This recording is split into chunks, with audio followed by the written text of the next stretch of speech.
Hello, I'm David Frise, Chief Executive of BESA.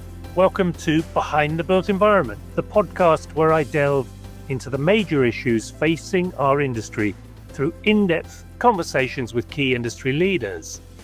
Join us as we explore the trends, challenges, and innovations shaping the future of the built environment. And today our guest is Mike Talbot. Mike is Chief Technology Officer at SFG20, the industry standard maintenance specification platform developed by BESA.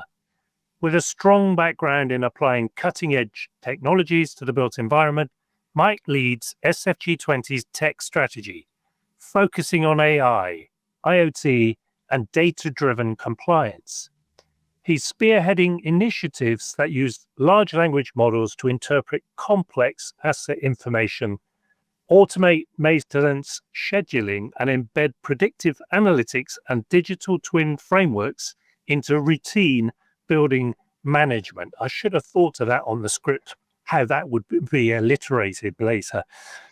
Under his leadership, SFG20 is innovating in AI-enhanced fire safety, sensor-backed alerts, and virtual assistance tools, helping contractors boost productivity, mitigate skills shortages, and ensure regulatory compliance. Welcome, Mike. Thank you, David. So, as you know, we like to kick off with 5 short yes-no questions to kind of set the agenda, set the tone, let the audience know what we're going to be discussing today. So, question 1 is SFG20 actively using AI today to streamline maintenance workflows? Yes, we are. Do you think AI can meaningfully help address the skills shortages in the sector? Yes, I do. Yes. Not yes, I do. Yes. You think, doesn't it? Yes. We're pedants here. We're pedants. Okay, Is yes. predictive maintenance driven by AI currently more cost effective than traditional reactive models? I think that depends. Yes and no. Oh, okay. Do you believe contractors are ready, both technically and culturally, to adopt AI widely? No. Could AI realistically handle compliance-critical tasks such as fire safety checks without human oversight? No. No. Wow. Well, there we go. So we'll come on to those again in a bit more detail later. But we always like to find out how did you end up sitting here today? I mean, how did you get into this career? Did it choose you or did you choose it? I think, but software development, I think, generally speaking, I chose that at a very young age and loved it. But this career, this working in the built environment, the work I did previously in health and safety, I mean, pretty much came from, I was running a conference on gamification right next to Grenfell Tower on the day it was on fire. And we obviously cancelled that conference, but that whole thing just really shook me. And I wondered why I was worrying about gamification and making credit cards more interesting or selling more pizza. Why was I doing that? Why was I using my talents for something that made no difference?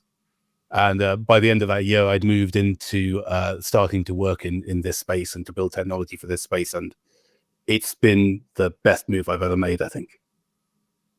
So your purpose, in effect, really chimes with the BESA purpose of creating a better industry because it produces better buildings, I guess. Yes, better buildings.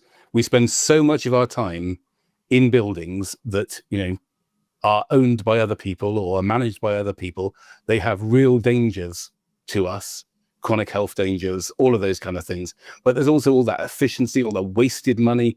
I just think it's a really important thing. We spend so much time in this environment that we've got to make sure that we can do the right things by it to optimize that for everyone concerned, I think.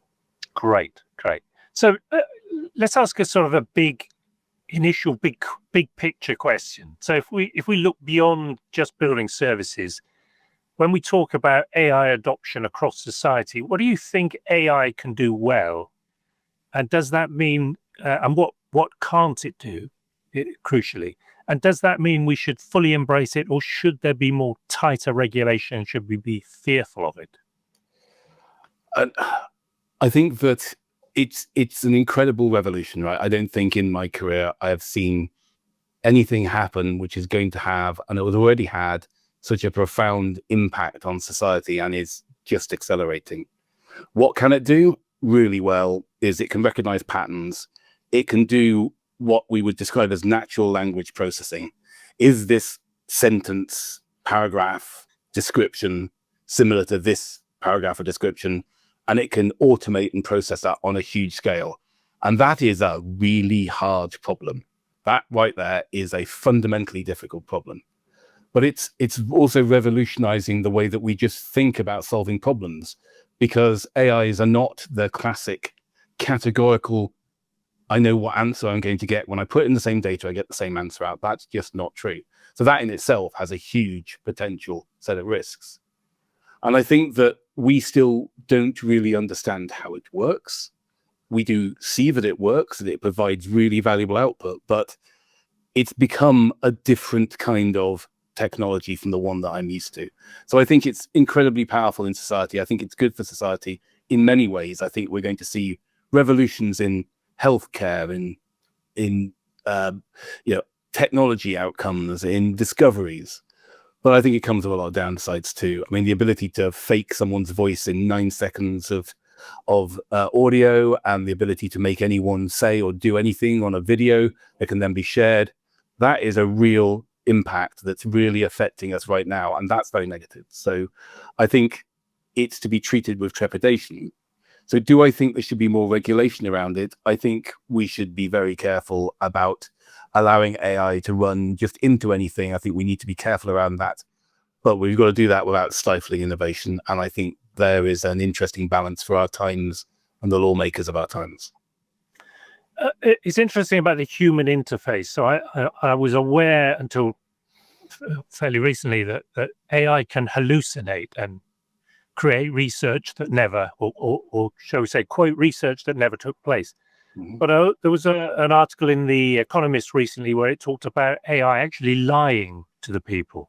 So it was where it was given the option of saying, should we shut down AI if we come to this conclusion? It lied in the answer so that AI would continue to be used.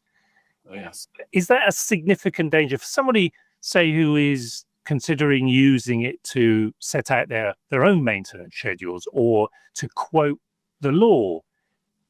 Is that a danger for them, or is there still that human interface they need to bring into play? Right now, what we can definitely say is that AI can fake ethics. It can fake caring about things. It can fake many, many things. And it's doing that because its primary purpose is to predict, given all the words that came before in this conversation, what the next word will be. But I think you can ask yourself, is that what your brain's doing too? Is that what my brain's doing? Is that how we speak? So it's acting a bit like a human, and we start to think of it a bit like a human. And that's really, really quite dangerous.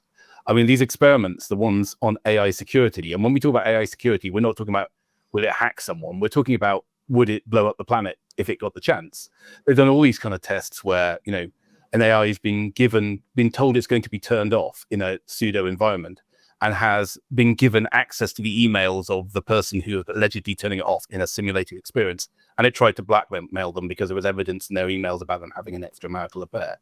So those are all learned things. They're learned things and they're weird stuff that's been trained into it. So yeah, you've got to be really, really careful over those kind of things. Hallucinations are down to its desire to actually answer in the structure it understands you want from the question. So I say, please find me the case law that proves that, I should have been paid twice as much as I was paid. Find me the case law. If it looks and it doesn't know that case law, there's a danger it will go and just make some words up that sound like the words that would have been there had the case law really been there. Now, those problems this is a very rapidly evolving field. Those problems are dramatically reducing, but they still happen to me every day. Oh, I want to do this thing in this piece of software. Oh, you just got to use this feature. I go, look, that feature doesn't exist. He goes, oh yeah, sorry, it doesn't exist. And that does happen. But don't let that tell you that therefore everything it does is useless, because that isn't true. But that is the thing they're working most on, trying to reduce this desire to please, well, I just want to tell you what you want to hear, and caveat that with citations. So if you look at things like deep research now from OpenAI and from Google, those things, they will give you a citation for every statement they make, literally inline citation, citation, citation. That you can trust. So a lot of work has been done in that space. I think it's very easy to hear one story, like Apple saying, oh, we've just proved AI can't think, only to find out that the next day that research was really faulted, and then something comes out that just proves them completely wrong, because the thing they said it would never be able to do, it did 3 days after they published the paper. It's changing that fast. Great, thank you. So can we get into a bit of detail on the mechanical side now, I guess, as much as anything? But you've talked about using large language models to interpret asset registers and match schedules. Could you walk us through how that really works day to day for a mechanical contractor? Yeah, sure. So, I mean, we see that one of the biggest issues you've got when you're trying to mobilize a contract is, to basically take whatever asset information you've got, even if that's a survey, it's probably done by multiple people, and actually work out what task you're going to do for all of those assets. And presumably, if you want to use something like SFG20, it's because you want to make sure that you're covered by best practice and the law in those tasks you're going to do, which, you could easily come up with a list of tasks, couldn't you? But then that's not going to give you any protection. So what we can do in that space, and what we can help with, is we can basically pull in information from asset registers, which can be in a variety of different formats, with lots and lots of different inconsistencies in the way that we talk about things. And what we can do is we can have the AI basically understand each space in the asset register, look at the things which are said to be in that space, group them together. So, this rope gripper and this emergency cutoff switch are definitely part of that elevator. This extract fan isn't, it's part of the room. All those kind of things. So we can identify what assets exist in that room and give them decent names and group them together well. And then what we can do is use that to map against SFG20 and say, here are the right SFG20 schedules to use for this piece of equipment. Now, I mean, that job there, we just did this for a major council. We did it before we released Mobilizer, before we built Mobilizer. We did this as a test. So our professional services team took the boiler rooms of 100 buildings and then went through and mapped all of the equipment they found in those boiler rooms to SFG20 schedules. And it took them about 3 weeks. With the Mobilizer tool we've got, we do the initial mapping in 10 minutes and you'd probably be finished in an hour. So that's the kind of thing that we see to mobilize a contract. That's what you need to do. You need to work that out. And we're talking about saving weeks and weeks of work and giving you a much more accurate result that you can be confident in using. And looking forward to the future, how does AI integrate with sensor and IoT data to help predict equipment issues? And what are some real world outcomes you've seen? So, I mean, I think this is an area that's already proving really, really useful, right? It's already proving really powerful, especially over reactive maintenance. So, the problem with reactive maintenance, of course, is you probably shut off some part of your facility because a thing broke. You want to stop that happening. So predictive maintenance is super useful for that. But the way I look at it is traditionally the way this has been going has been effectively a sensor is like a way of sensing one piece of information. So if you were, let's take an analogy. If you were, I don't know, the chief engineer on a ship, your ship's engine is a vast machine that needs to keep running for weeks or months at a time. It can't go wrong, right? Because you're going to be adrift if it goes wrong. So that engineer is going to develop this real sense of that's machine and it's constant running. So they're going to know, they're going to just maybe even feel it like a tingle. There's something wrong, there's something different. And that's the way that you can stop those problems from happening and stop yourselves being in real world trouble. Well, I think the way that AI works is becoming a little bit like that. Sure, the AI is never going to be as great as that engineer who's got all of these years of experience and whatever. But the AI is going to be everywhere. Every machine going to be listening to every machine, the air conditioning unit. Oh, what's happening with that fire alarm panel? What's the temperature of this thing getting to? And then that's what we can do already. I think where it's going is going to be the ability to collate those things from multiple different places, right? So being able to say, look, all the air conditioning filters are getting clogged up on the west wing of the building. I wonder what's clogging them up, and then detect something that maybe is then malfunctioning somewhere else, and put together this information like that engineer would have done, but now really becoming much more like that person with many more sensors and many more experiences. So I see that's where it's going. We're already seeing people saving 20%. I think McKinsey said in some research they did that it's like in 2020, I think it was 18 to 25% of reactive maintenance reduction if you can predict, of the cost associated with reactive maintenance, if you can predict the piece of equipment is going to fail before it fails. And I just see this being a more holistic, facility-wide piece of intelligence that's coming in the future. And I guess that really helps with something like the government estate's £49 billion backlog on maintenance. Yeah. When you've only got £9 billion a year to spend to try and rectify that, surely you're always chasing it, aren't you?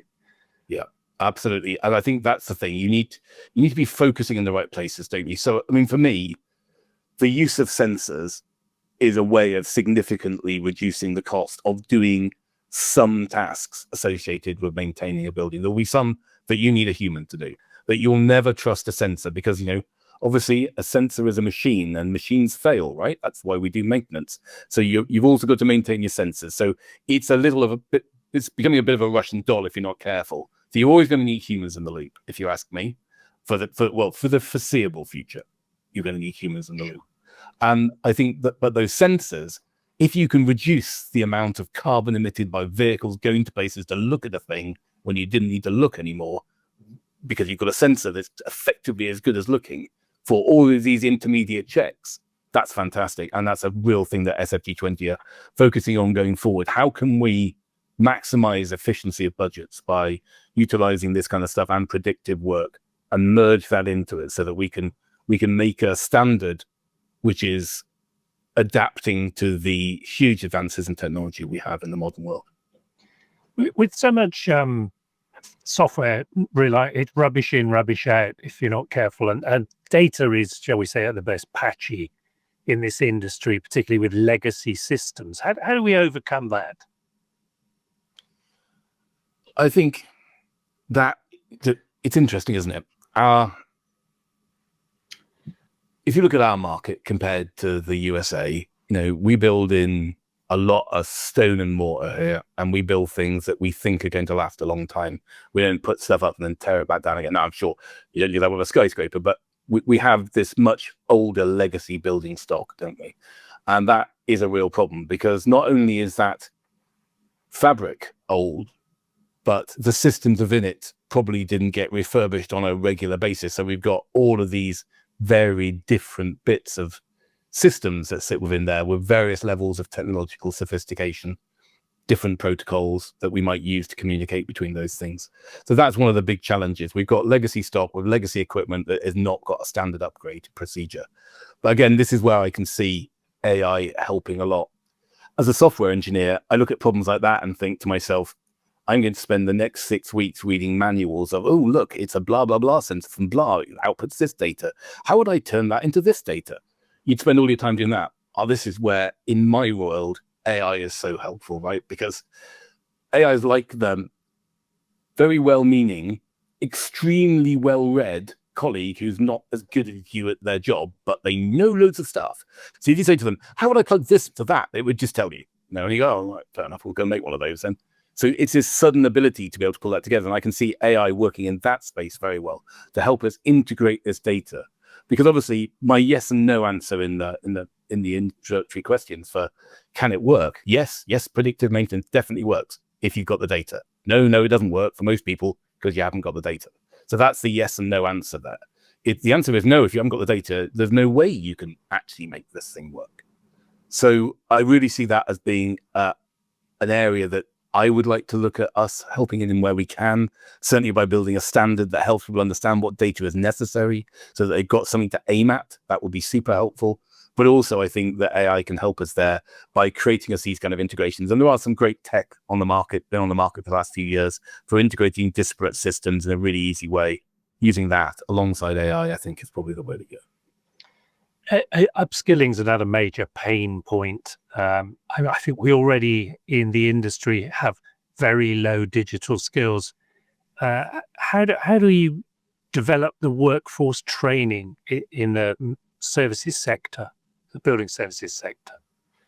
I think that, if we can, one of the great things about AI is the lack of technical knowledge needed to interact with the system. I mean, it is quite revolutionary. I will sit in the bath and talk to AI now, and it will talk back to me, and that will do work without any fingers on any keyboards. That's a pretty revolutionary user interface for someone who's actually asking questions about what's the algorithm for this and how would you do all this. I can do that while driving. Could never do that before.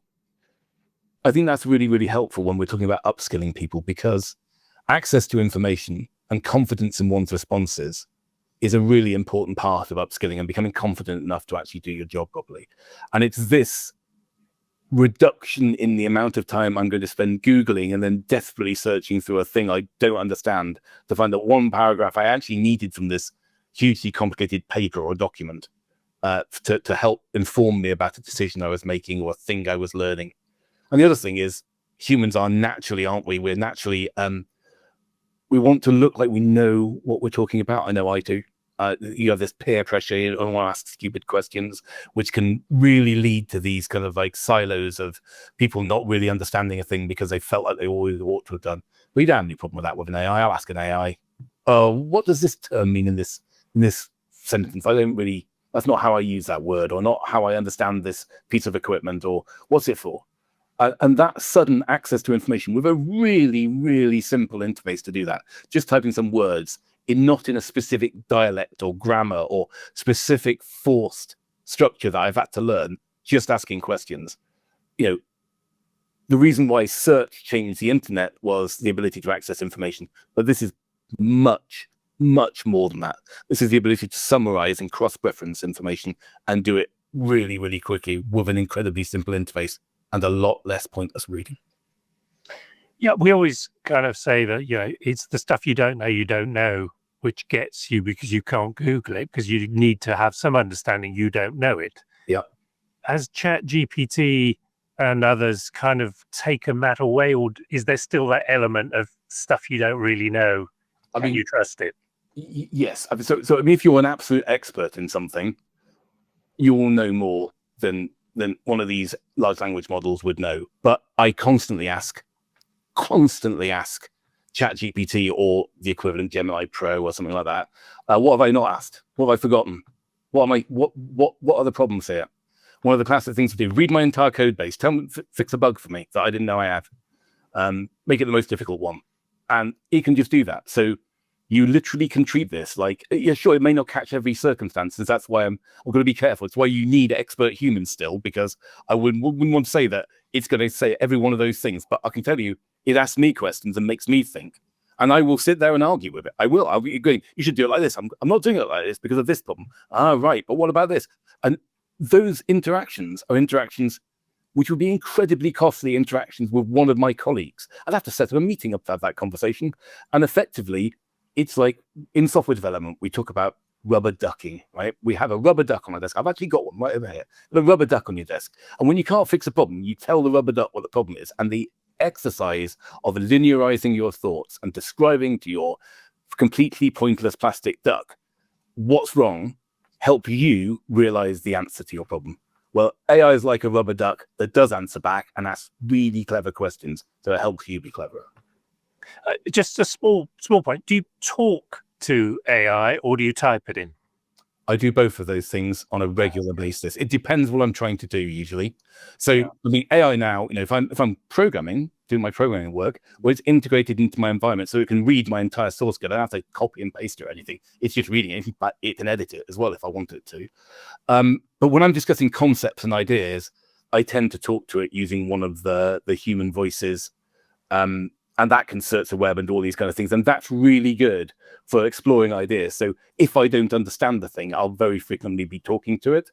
But if I'm doing some pragmatic work, and certainly if I wanted a deep research thing where I want all the citations in it, that's the kind of thing you type to it. You say this, because it's going to ask you questions back. It's going to say, what do you want to focus on? Do you care about this kind of data or that kind of data? So those cases, that really has to be typing. But I honestly, I talk to it all the time. Daily, I will have a conversation of more than 2 or 3 minutes with AI. Some days it'll be hours on end. And it really helps develop some of these things. It's very strange. It feels like science fiction. Honestly, I used to think clapping your hands to make the lights come on looked like it was futuristic. Now I can talk to my computer. What's that about? Indeed. Can you trust it though? Let's talk a bit more about compliance. So things like the fire safety is that just completely critical? How do you ensure that anything AI generated, like maintenance schedules, will meet the legal and regulatory thresholds that are set? You've got to have humans. I mean, that's the only answer here, right? And AI could help those humans be more efficient by going, have you thought about this? This law doesn't look like it applies. This one does. Go check. But you just couldn't trust it, right? I mean, in order to build a standard like SFG20, we have to have a team of expert engineers who are looking at the law, writing stuff, and then we're ratifying it to make sure that it is correct. That's what you need to be sure about something. You need real experts who've dedicated their careers to understanding these problems to review it. But if we want to make those experts more efficient, sure, let's give them all the tools they possibly can. So it's flagging up all the simple low-hanging fruit for you straight away and going, yeah, not this, that, what about this? But it's giving them choices and giving them the tools necessary. It's really important it stays that side of the line rather than them checking its work. It's got to be checking their work, certainly in any system I've seen right now.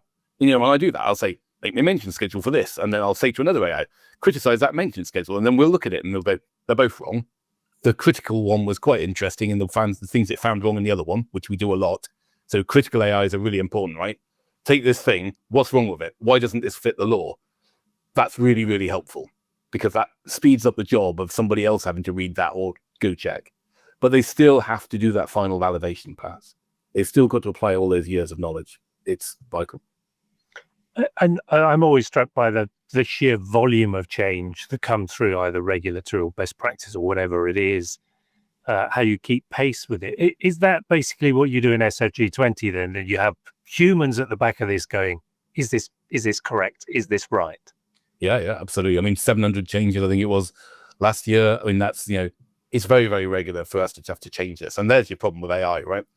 AI has a knowledge of what's happening in the world that's recorded to a certain point.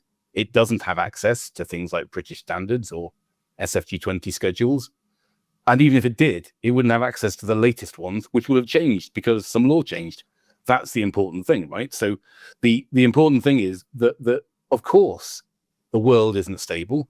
I'm sure everyone would love it if we could just keep doing the same maintenance things that we used to do all the time and don't change anything. The reason we're changing it is because those ways didn't work very well. They either hurt people, cost too much money, or cause some other issue, right? That's why we change it. It's a Swiss cheese model. Like airlines, you don't keep doing the same stuff that didn't work before. Every time you find a problem, you make adjustments. We've obviously seen, with the changes since Grenfell, we've seen how this has evolved our thinking. And of course, that law and that best practice changes constantly, and so it should.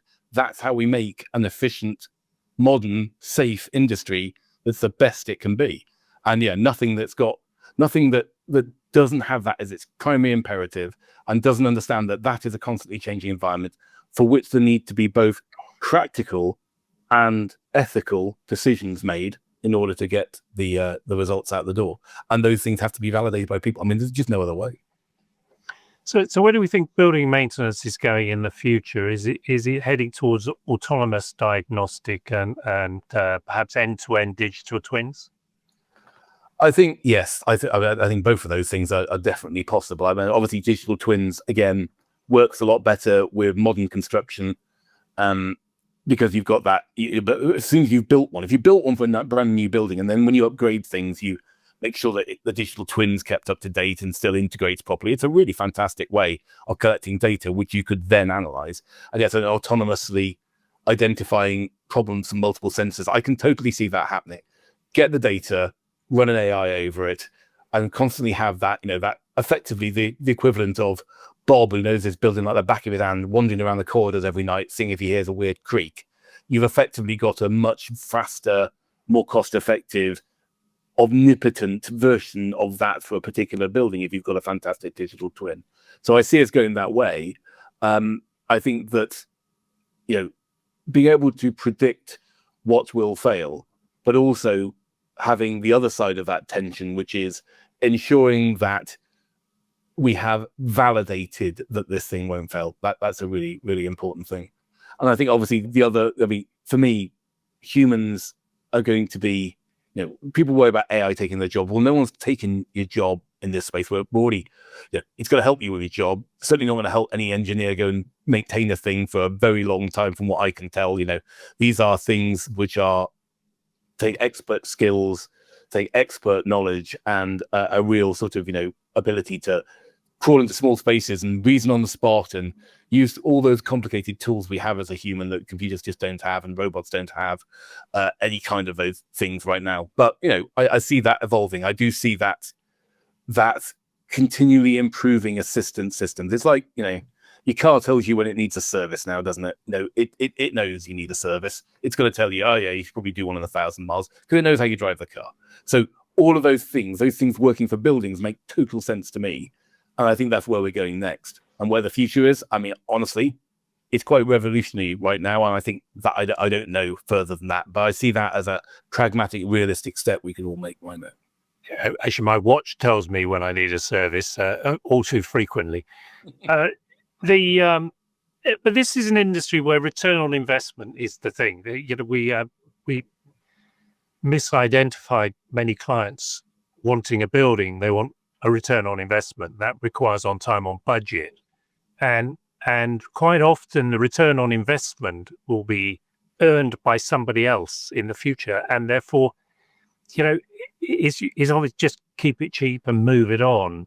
Aren't those two things in conflict? And it requires people who are designing, building it for the future to do this for somebody else.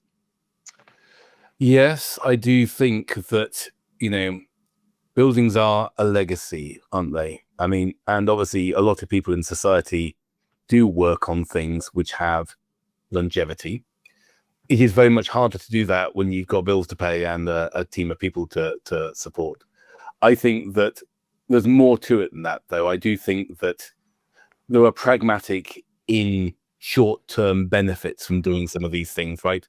Predictability, reduction of wasted costs of traveling to places and shutting things down. Obviously, some buildings more dangerous than others. You can't exactly evacuate everyone from a prison if something's gone wrong somewhere. Hospitals also very difficult to just move people around. So some buildings really, really need this. I think we are, generally speaking, as an industry, reactive to those kind of things. We understand these circumstances and we will try and protect those places.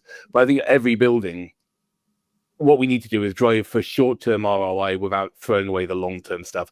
And I hope that there is a pragmaticness in the connecting of sensors and data hubs and those kind of things. I'm hoping that really is something that gives us value straight away. So we do it, because I think the long-term value from that is a system value that will emerge and will become even more beneficial. So I'd rather people didn't have to pay for the future right now and hope that they're doing good by planting a tree. What I want to do is to try and make sure that we're putting systems in that give value right now, but also start to ensure we're paving a road into the future. So what should the responsible building owner or person responsible for maintenance of the fixed assets in that building, what should they know about or be asking contractors or service providers who are starting to use AI in their maintenance programs? What should they be asking them? Where does your data come from? That's probably it. Because fundamentally, as I said, I could in 2 seconds give you a service schedule made by AI for an air handling unit right now. It'd probably kill somebody, or it certainly wouldn't cover the law. You might go to jail if something went wrong. So you really need to know, what is the provenance? What are you using it for? If AI is your primary source of data, not your support for efficiency, then I think you've got a real problem. If you're going to say, oh yeah, the entire building's wired up in sensors, I'm never going to send an engineer to look at anything if a sensor doesn't say that. They should. Then ask yourself the question, what happens with a sensor needing maintaining then? What happens if the sensor's broken? Is the law saying I must do something else? Because, that's what we're trying to do as SFG20. We're trying to say, let's be optimal and legal, not just what looks efficient right now. Because honestly, it would be a very easy thing, wouldn't it, just to accept that list of maintenance steps off you go. It's going to feel like one of the worst decisions you've ever made if something disastrous happens because of that. If you hurt someone, or the building was in some way damaged, or your reputation was trashed in the future because of that. So for me, provenance. AI should be used for things, but it must not be used as a blanket kind of, oh, it's cheap, so let's do that. Because that's not going to be a ethically responsible thing to do. So if I'm an SME, a contractor, and I haven't really started on the AI world yet, where's a sensible place for me to start? So I think, for me, the three things you can do are using tools like SFG20 because it's fit for your market, because we've taken that amazingly rich and complicated AI and made it work for the purposes we understand from our customers they need. So that's a really good starting place to go from. I would say that, wouldn't I? But it is, because we packaged it and shaped it for that. Another way is looking at where you can use sensors, especially if you've got modern buildings or recently refurbished buildings that have modern systems. Where can we actually start using predictive work in that? Because if you've got data, you can, but with the caveat that just make sure you're not over reliant on it. But I think that could really save some money. I think that third way is the way I said about the upskilling thing. It's feel free to talk to an AI about what it is you could be doing. And as long as you're providing reasonable judgment over the output of that, not just trusting, oh yeah, I said this, it's got to be true. That's definitely not true. But that can be a way of answering your questions, which will be unique to your own experiences and your own reference points. That would be very hard even for another human to be able to answer, because if you ask me questions about something, I will have all of the historical data. And that's the great thing about AI. It tends to know lots of little things about everything and can be really, really useful to help shape things and frame them how you think. So I would also encourage talking to ChatGPT and or other providers also exist, right? But, that's OpenAI is the one that we use. I would go and talk to that and work with it. Don't treat it as a machine to make a report or write an email. It can do those things, but so can I. Use it as a tool to help you understand things and to research things, I would say. That's certainly what we do. So I can tell you my programming model for programming with AI is I will write a prompt, the thing we write to an AI, right? I'll write a prompt and say, I want you to do this. I want you to, let's say, map this list of maintenance regimes against these assets. And then what I'll do is I'll take that prompt and I'll give it to AI and go, make this prompt better for me and tell me what it does. And then AI and I will chat backwards and forwards until we got the perfect prompt. And that prompt works really, really well. It's a very strange way of thinking. It's not normal. And you have to sort of get into the habit of it. So I think it's almost a bit of embarrassment when you first start this, right? You start talking to it and it's like, well, I'm kind of like, yeah. People say thank you, and that's a bit weird. And saying thank you to an AI, by the way, they respond better if you say thank you to them. Some of them do. Honestly, that's weird, but they do. That's another way in, I think. Self-confession, I now have an AI assistant to help me do all the research for this podcast. So I use that to ask these questions, in fact, and work out what you've done and who you are. I had a good idea, but so I used the expert, which was me, to check AI. That's my excuse anyway. I've now got to attempt to summarize what we've discussed. So AI is a positive thing, but we need to be a bit careful. You need to be very careful about the answers that you're given. If you're an expert, it helps a lot because you can use it to improve your productivity, to research areas and to ask the questions that you find that you haven't answered yourself or you haven't considered. But you should always be wary that it's telling you the truth. It will inevitably improve productivity, and with the use of the IoT sensors and other technologies like digital twins can massively reduce the amount of time that people travel to sites and on-site working. So a tool to be used, but with open eyes. Quite right. Good. So my final question, Mike, is: are you an optimist or are you pessimistic about the future? I'm talking about AI now, not the world. Well, yeah. All the conflicts. No, I am an optimist with the caveat that I don't think when Zuckerberg founded Facebook, he expected the mental health catastrophe it caused for thousands of people because of the suddenly weird, humans aren't used to it, being connected to everyone else in the world and sharing photos to each other.